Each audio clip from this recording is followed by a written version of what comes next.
교만하면 멸망당합니다라는 제목으로 말씀 전하고 기도하고자 합니다. 우리가 금방 읽은 이 오바다서는 구약 성경 중에 가장 분량이 작은 예언서입니다. 한 장으로 구성되어 있습니다. 신약의 유다서와 비교될 수 있는 책입니다. 신약 유다서도 사람들에게 잘 알려져 있지 않습니다.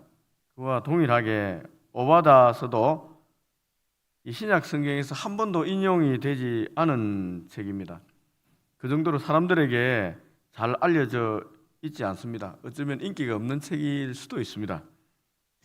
그러나 이 작은 책은 하나님의 정의와 심판 그리고 구원을 가리키는 아주 강력한 메시지를 가지고 있습니다. 이 오바다서를 적은 이 오바다라는 사람의 이름의 뜻은 여호와의 종 또는 여호와를 예배하는 자라는 뜻입니다. 구약에 한 12명 정도 동일한 이름이 나옵니다. 이 책을 쓴 저자가 누구인지 어떤 사람인지는 정확하게 알 수가 없습니다. 어느 시대 이 사람이 살았는지도 정확하게 알 수 없습니다. 신학자들 중에는 여호사밧의 아들 요람 시대 9세기경에 이스라엘에서 활동했던 사람이다 하고 추정하기도 합니다. 또 어떤 사람은 바벨론에 의해서 멸망당했던 6세기 정도에 활동했던 인물이다라고 주장하는 사람도 있습니다. 그러나 확실한 것은 아닙니다. 책 서두에 오바다의 묵시라는 말로 이 오바다란 자신을 드러내지 않고 이 책 전체가 하나님의 계시의 말씀이다라는 것을 강조하고 있습니다. 이 오바다의 묵시, 이 말은 모두 하나님께 들은 말이다. 이것을 강조하기 위해서 첫 서두에 이 묵시란 말을 드러낸 것입니다. 자기는 소개하지 않습니다. 그러면 하나님은 이 오바다란 선지자를 통해서 어떤 계시의 말씀을 하고 있습니까? 우리가 1절, 2절을 한번 보십시오. 하나님 하시는 말씀입니다. 오바다의 묵시라 주 여호와께서 에돔에 대하여 이와 같이 말씀하시니라. 우리가 여호와께로 말미암아 소식을 들었나니 곧 사자가 나라들 가운데에 보내심을 받고 이르기를 너희는 일어날지어다. 우리가 일어나서 그와 싸우자 하는 것이니라. 보라, 내가 너를 나라들 가운데 매우 작게 하였으므로 내가 크게 멸시를 받느니라. 이 내용은 하나님께서 이 에돔이라는 나라를 심판하시겠다는 경고의 말씀입니다. 오바다가 에돔이라는 나라의 멸망에 대한 경고의 말씀을 받고 예언한 글이 바로 오바다서입니다. 하나님께서 여러 나라의 사자를 보낸다고 한 것은 천사를 보낸다는 것입니다. 보내서 에돔을 쳐들어가게 만들어서 에돔이라는 나라를 세상에 가장 보잘것없는 나라로 만들어 사람들에게 멸시당하게 하겠다라는 예언이 핵심적인 예언입니다. 멸망당할 거란 거예요, 에돔이. 그러면 하나님께서 왜 에돔이라는 나라를 심판하겠다고 예언하는 것입니까? 에돔이라는 나라는 왜 심판당해야 되는 걸까요? 첫 번째, 교만입니다. 교만 때문에 하나님께서 에돔을 심판하시겠다고 하셨습니다. 3, 4절이 그 내용입니다. 너의 마음의 교만이 너를 속였도다. 바위 틈에 거주하며 높은 곳에 사는 자여, 내가 마음에 이르기를 누가 능히 나를 땅에 끌어내리겠느냐 하니 내가 독수리처럼 높이 오르며 별 사이에 깃들을지라도 내가 거기에서 너를 끌어내리라. 여호와의 말씀이니라. 에돔이 멸망당하는 가장 큰 이유는 교만 때문입니다. 교만 때문에.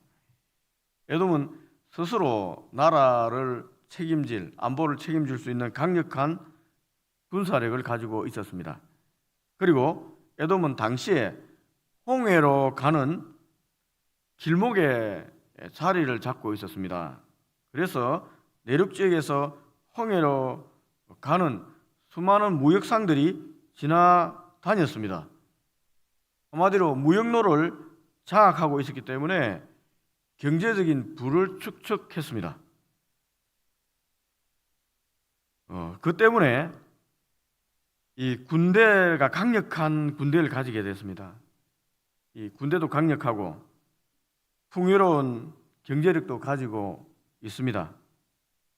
이걸 바탕으로 견고한 요새를 구축했습니다. 이 바위틈에 요새를 구축한 거예요. 그리고 그곳에 삶의 터전을 마련했습니다. 그들은 아무리 강한 대적이 쳐들어와도 끄떡없다고 자신한 이유입니다.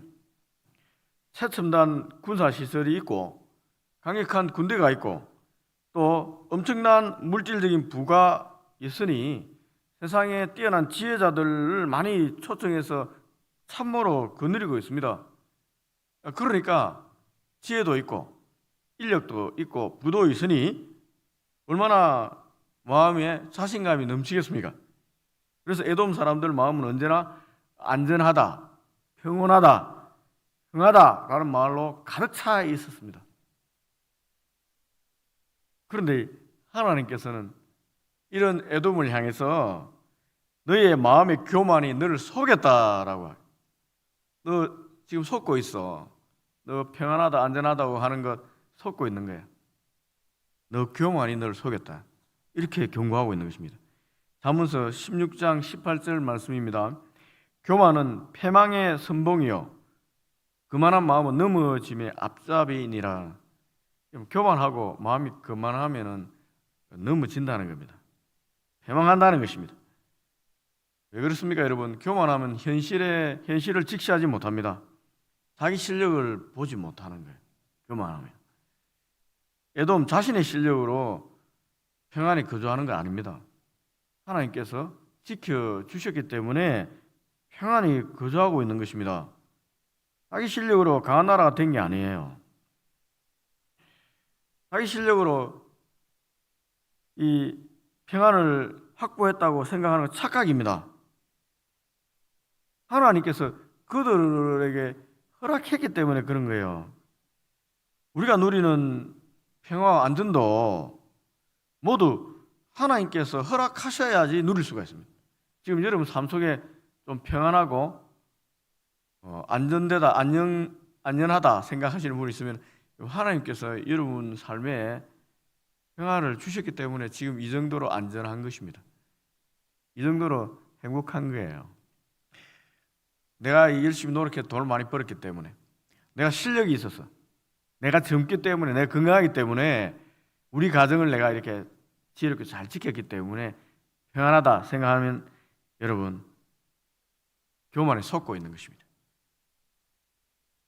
에돔 자신의 힘으로 평안한 게 아닌 것입니다. 여러분 우리가 신앙생활 하면서 주의할 게 많이 있습니다. 우리를 교만하게 하는 것들에 대해서는 끼어서 주의해야 됩니다. 우리를 속이는 것 돈입니다. 부를 많이 가졌다고 해서 자랑하면 안 됩니다, 여러분. 돈 많다고 자랑하지 마십시오. 한순간에 재물은 날개를 펴서 날아갑니다. 이상하게 돈은 날개가 있어요. 내가 잡았다고 생각하는데 교만하면 분에 날개가 막 돋아나서 날아가 버립니다. 또 학식과 지혜가 많다고 자랑하지 마십시오. 내 학식이 어느 정도 되고 학위가 몇 개고 내가 가지고 있는 지혜가 뛰어나다고 자랑하면 안 됩니다, 여러분. 오늘의 지식과 지혜는 내일 되면은 쓸모없는 것으로 변합니다. 오늘 내가 잘 알지만은 내일을 모를 수 있습니다. 시대가 급격하게 변하지 않아요. 그럼 지혜 자랑하다 큰 거 다칩니다. 후배들이 훨씬 뛰어나고 영향이 좋은 지식을 가지고 또 들어옵니다. 자랑하면 무너집니다. 또 건강을 자랑하면 안 됩니다. 지금 건강하신 분 있지 않습니까? 매일같이 헬스 가고 매일같이 건강관리하는 분이 있는데 큰 소리 치다가 하나님한테 한 방 맞으면 순식간에 무너지는 것이 건강입니다. 오히려 늘 좀 아프고 힘들다 하는 사람이 더 낫습니다. 겸손하니까.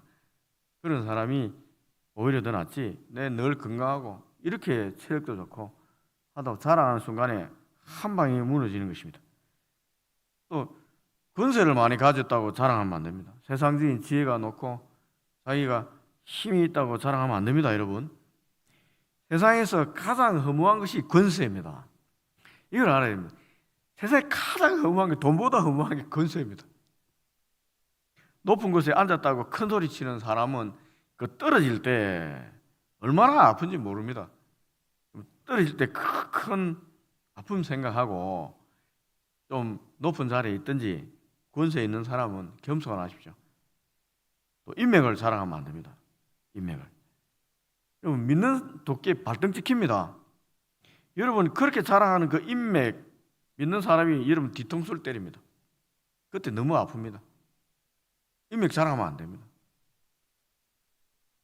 사람 많이 알고 큰 소리 치는 사람이 참 많은데 여러분, 결국 그 많은 아는 사람들 중에 한 명이 여러분 뒤통수 때려서 낭패를 당하게 할 수 있으니 이런 자랑하지 마시고 겸손하십시오. 우리 마음을 낮추는 곳, 십자가 앞에 우리 마음을 늘 세우고 살아갈 때 우리는 어떠한 일이 생겨도 자족할 수가 있고 안전하게 살 수가 있습니다. 내 마음이 낮아지면 관계없잖아요. 자기가 좀 높은 자리에 있다고 어깨에 힘 넣고 있으면 그 대우를 못 받으면 얼마나 자존심 상합니까? 근데 내가 높은 자리에 있지만 늘 낮은 자리에 있으면 남들이 좀 대우 안 해주면 어떻습니까? 십자가 앞에 서려 있는데 예수님도 하나님 아들로서 얼마나 대우를 못 받았습니까? 네가 하나님 아들이냐고 뺨도 맞고 수치를 당하고 모멸도 당하고 뻘거벗겨서 십자가 달렸는데 예수님 십자가 앞에 늘 묵상하고 있는데 내가 좀 남들한테 대접 못 받으면 어떻습니까, 여러분? 내가 이 정도 사람인데 이 정도 대접 안 해준다고 화를 낼 이유도 없지 않습니까? 내가 늘 낮은 마음에 있으면은 막 그렇게 해라 뭐 하고 어떠한 상황에도 마음 편하게 살 수 있습니다. 그런데 우리가 이런 걸 못 하는 거예요. 그러니까 마음이 높아진 사람은 화가 나서 분노하고 그래서 함정에 걸려 들어가는 겁니다. 마귀가 늘 우리에게 심는 건 교만입니다. 교만은 심어서 넘어뜨려서 죽이려고 하는 거예요. 우리 사람이 이게 잘 안 됩니다. 하와한테 심은 것이 교만이지 않습니까? 선악을 가를 먹지 못하게 하는 것은 혼자 하나님 되게 되려고 하는 거야.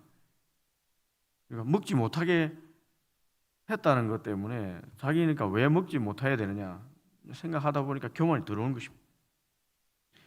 교만하면 망합니다.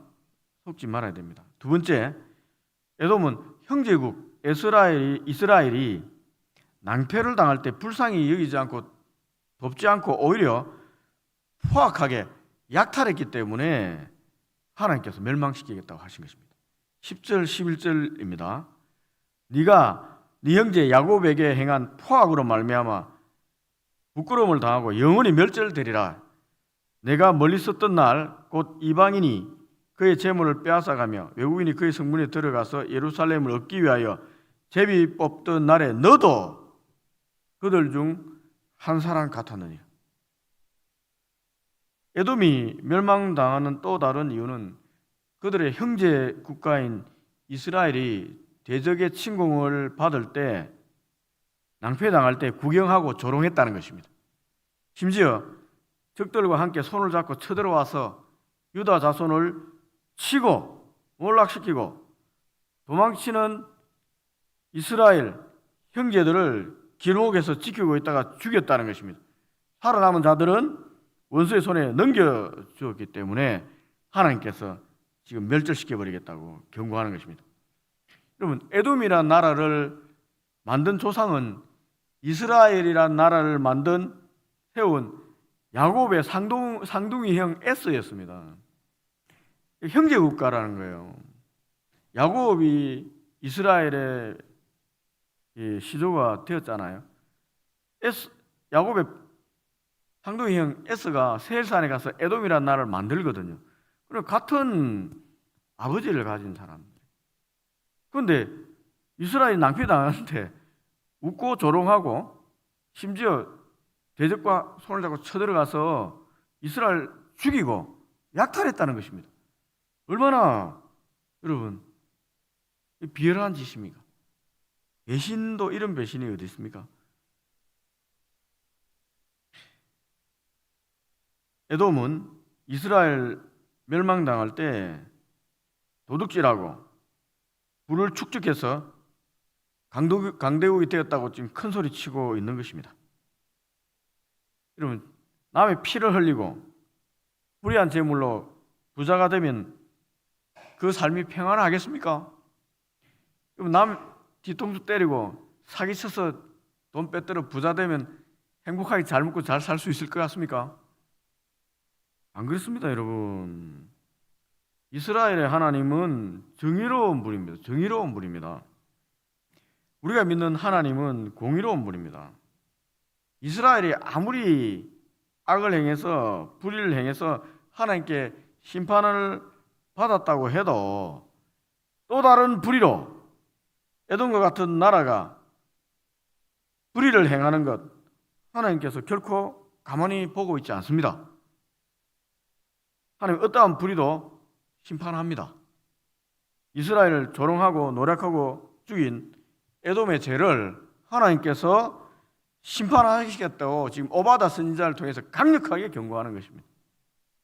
여러분, 왜 이렇게 강력하게 경고합니까? 그냥 심판해 버리면 되지. 여러분, 이게 하나님의 은혜입니다. 이게 하나님의 은혜예요. 심판하기 전에 경고하시는 거잖아요.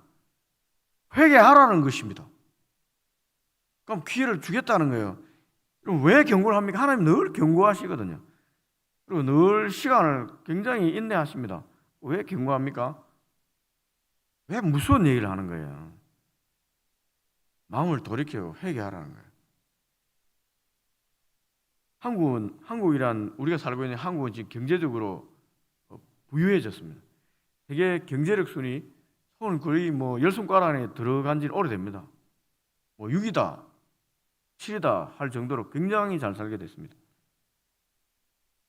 그런데 이 한국이란 나라 안에 국내 사정을 한번 살펴보면은 자살률 세계 1위입니다. 거의. 얼마나 많은 어려운 사람들이 목숨을 끊고 있는지 모릅니다. 우리 젊은이들 결혼을 하지 않으려고 합니다. 또 결혼해도 애를 낳지 않으려고 해요. 아기를. 지난해 서울의 학계 출산율이 0.5명입니다. 두 가정이 겨우 1명 낳는다는 겁니다. 세계 최하위 수준입니다. 우리나라 전체 학계 출산율 0.72명이었습니다. 세계 최저입니다. 왜 이런 일이 벌어지고 있습니까, 여러분? 사회적으로 정의가 무너졌기 때문입니다. 빈익빈, 부익부 너무 많이 사회가 커졌습니다. 사회 윤리 도덕이 무너졌어요. 공동체성이 깨졌습니다. 젊은이들이 집이 없으면 결혼하지 않는다고 합니다. 왜 그렇습니까? 여러분, 집 구하기 너무 어려우니까 그렇습니다. 집 구하기 왜 어렵게 됐습니까? 집값이 너무 비싸니까요. 그러면 누가 집을 삽니까? 부자들만 집을 사라는 거잖아요. 강남 인구는 굉장히 늘었다고 나와 있습니다. 서울에 다 줄어드는데 강남만 늘었습니다. 부자들만 결혼해서 애 낳고 잘 사는 나라가 우리나라입니다. 이 불의한 겁니다, 여러분. 또 나라 안만 그렇습니까? 한국이 대하는 외적인 모습은 어떻습니까?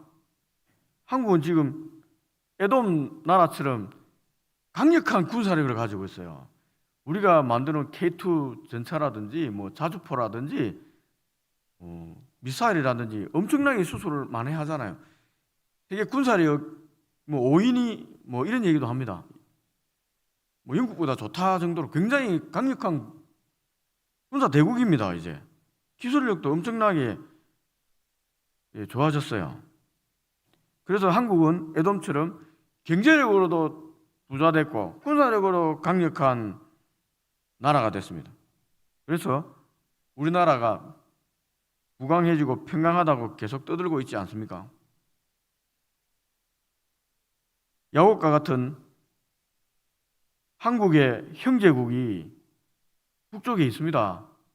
우리도 피를 나눈 형제국이 북쪽에 있습니다. 북한에 있습니다.